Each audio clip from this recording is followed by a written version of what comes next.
Hello दोस्तों, मैं हूं आपका दोस्त और डर्मेटोलॉजिस्ट डॉक्टर जहांगीर। और आज इस वीडियो में बात करेंगे हम कि what is normal hair fall and what is abnormal hair fall.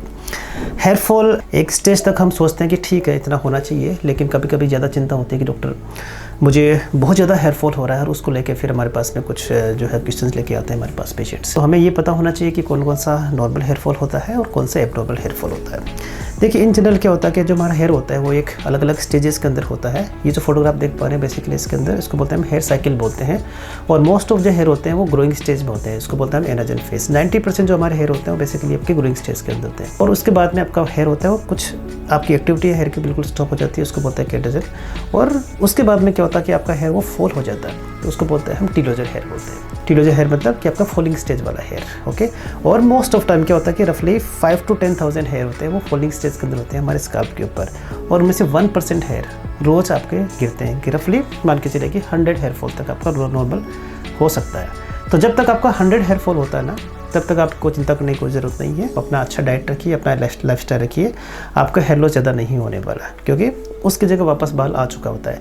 ये फोटोग्राफ आप फिर से देखिए कि जब आपका टीलोजन फेज होता है तो आप नीचे देखोगे एक छोटा सा हेयर है ना, फॉर्मेशन हो रहा है। तो जैसे आपका जो टीलोजन वाला हेयर गिरेगा ना, तो उसके बाद में वहाँ पर एक कह सकते हैं आपका जो नया हेयर है वो आ जाएगा। तो इसमें कोई डरने वाली बात नहीं है। बात करते हैं कि एबनॉर्मल हेयर फॉल होता क्या कि अगर आपका हेयर लॉस मोर देन 100 हो जाता है तो उसको बोलते हैं एबनॉर्मल।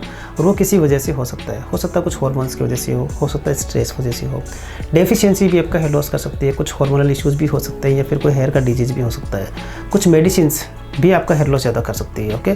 और कोई डिजीजेस, ओके, इंटरनल कंडीशंस होती है, जैसे कि कोविड हुआ था तो उसके बाद में एक्सेसिव हेयर फॉल होता है। Normal body variations like pregnancy में भी आपका हेयर फॉल हो सकता है। कभी कभी क्या होता है कि जो टीलोजन जो फॉलिंग स्टेज वाले हेयर है वो ज़्यादा बन जाते हैं, और उसके बाद में जैसे एग्जाम्पल 20,000 हेयर आपके फॉलिंग स्टेज में आ गए, अगर उसका 1% हेयर फॉल होगा तो डेफिनेटली वो 200 के आसपास पहुंच जाएगा, तो उसको हम बोलेंगे एबनॉर्मल हेयर फॉल।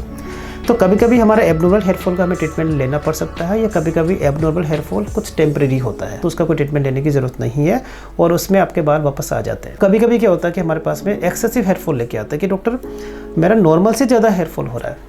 तो एग्जाम्पल, अगर आपका नॉर्मल हेयर फॉल 20-30 आसपास हो रहा है, और अगर आपका हेयर फॉल डबल हो गया, जैसे कि 60-70 हेयर फॉल पर डे हो गया, तो भी आपका वो नॉर्मल हेयर फॉल में रहेगा, लेकिन वो आपको एक्सेसिव दिखेगा। So no need to worry for that. कभी कभी क्या होता है कि आपका जो हेयर होता है ना, ऐसा ज़रूरी नहीं थी हमेशा कि वो 5,000 या 10,000 हेयर ही आपका फॉलिंग स्टेज में होता है। कभी कभी मौसम की वजह से, या फिर कुछ एनवायरमेंटल चेंजेस की वजह से, आपके लाइफस्टाइल की वजह से, कभी कभी कुछ 1 या 2 दिन या 10 दिन या 1 मंथ के लिए आसपास आपका हेयर फॉल ज़्यादा हो सकता है।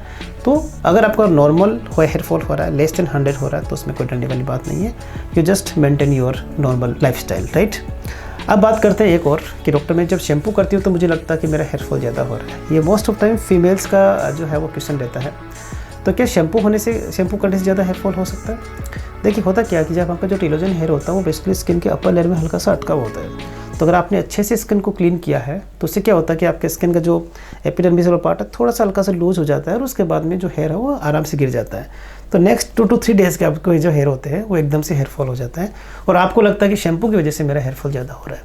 तो इन जनरल क्या होता है कि शैम्पू की वजह से हेयर फॉल ज़्यादा नहीं होता है। So no need to worry. एक शिकायत और भी रहती है फीमेल्स की डॉक्टर की, जब मेरा हेयर फॉल ज़्यादा होता है इन जनरल जब मैं वॉश करती हूँ तब, तो मोस्ट ऑफ टाइम फीमेल्स होती है वो 2 to 3 times in a week आपका हेयर वॉश करती है, और मतलब मेजॉरिटी में वो टाई करके रखते हैं हेयर पीछे। तो होता है क्या कि रोज़ जो आपका हेयर फॉल हो रहा है ना वो एकदम से नीचे गिरता नहीं है, और जब आप अनटाई करते हैं अपने हेयर को, बालों को खुला करते हैं, तो उसके बाद में आपका हेयर फॉल होता है। तो दिखने के अंदर आपको लगेगा कि 200 हेयर फॉल हो रहा है, जबकि वास्तव में बेसिकली क्या है कि वो आपका नॉर्मल हेयर फॉल ही है। तो ये सारी चीज़ें आपको थोड़ा पता होना चाहिए, इसके वेरिएशंस भी पता होना चाहिए। अगर आपको लगता है कि वास्तव में मेरा हेयर फॉल ज़्यादा हो रहा है तो डेफिनेटली आप विजिट कर सकते हैं डॉक्टर को, लेकिन इतना नॉलेज होना बहुत ज़्यादा ज़रूरी है आपको, right. Thank you so much for watching this video.